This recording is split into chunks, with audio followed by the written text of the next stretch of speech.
एक शहर में पुलिस ने सभी चोरों की नाक में दम कर दिया था। सारे चोर एक के बाद एक पकड़ रहे थे। बस एक चोर जैसे तैसे बचकर एक जगह जा छिपा था।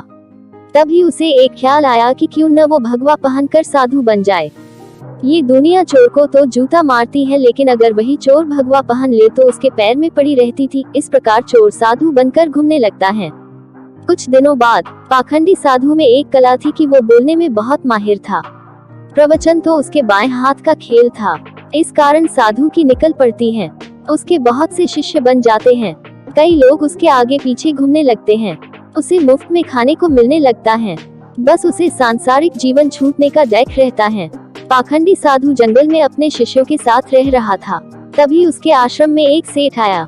सेठ को भी पाखंडी साधु ने अपने बोलने की कला से प्रभावित कर दिया। साधु से मिलकर जब सेठ अपने घर पहुंचा तो उसे एक ख्याल आया।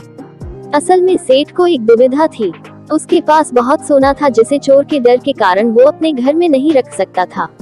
उसने सोचा क्यों न ये सोना साधु के आश्रम में रख दिया जाए, क्योंकि साधु को कभी कोई मोह माया नहीं रहती। वो तो भगवान का रूप होते हैं। किसी को ऐसे देवता पर शक भी नहीं होगा कि उनके आश्रम में सोना गड़ा हुआ है। ऐसा सोचकर सेठ दूसरे दिन सोना लेकर पाखंडी साधु के आश्रम आता है। उससे पूरी बात बताता है।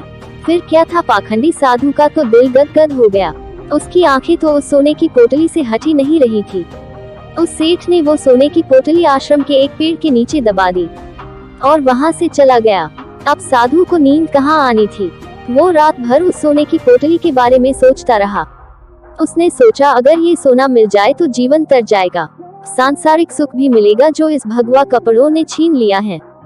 इस तरह साधु ने कई सपने देख डाले। दूसरी तरफ सेठ सोने को आश्रम में रखकर संतुष्ट होकर सो रहा था। कुछ समय बीतने पर साधु ने एक योजना बनाई।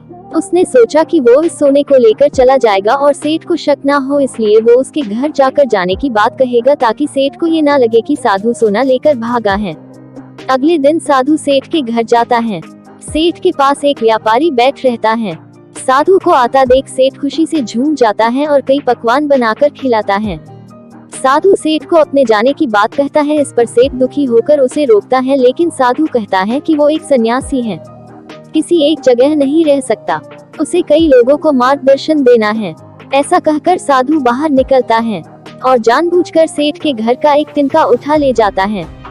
थोड़ी देर बाद साधु वापस आता है, जिसे देख सेठ वापस आने का कारण पूछता है।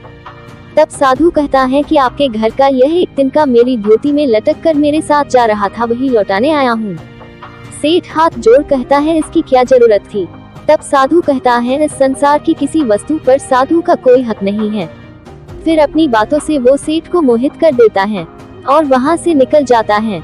यह सब घटना सेठ के पास बैठा व्यापारी देखता है और सेठ से पूछता है कि कौन है ये साधु। तब सेठ उसे पूरी बात बताता है, जिसे सुनकर व्यापारी जोर जोर से हंसने लगता है। सेठ हंसने का कारण पूछता है। तब व्यापारी उसे कहता है तुम मूर्ख हो, वो पाखंडी तुम्हें लूट के ले गया। जिस पर सेठ कहता है कैसी बात करते हो, वो एक संत है, बहुत ज्ञानी है। व्यापारी कहता है अगर तुम्हें अपना सोना बचाना है तो उस जगह चलो जहाँ सोना दबाया था। सेठ उसे वहाँ लेकर जाता है और खुदाई करता है, लेकिन उसे कुछ नहीं मिलता। वो रोने लगता है। तब व्यापारी उसे कहता है रोने का वक्त नहीं है, जल्दी चलो, वो साधु दूर नहीं गया होगा। सेठ और व्यापारी पुलिस को बोलते हैं और पुलिस उस पाखंडी साधु को ढूंढ लेती है।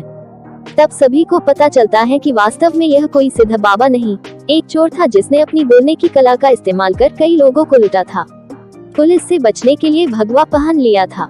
सोना मिलने के बाद सेठ की जान में जान आती है। सेठ व्यापारी से पूछता है कि उसे कैसे पता चला कि यह साधु पाखंडी है।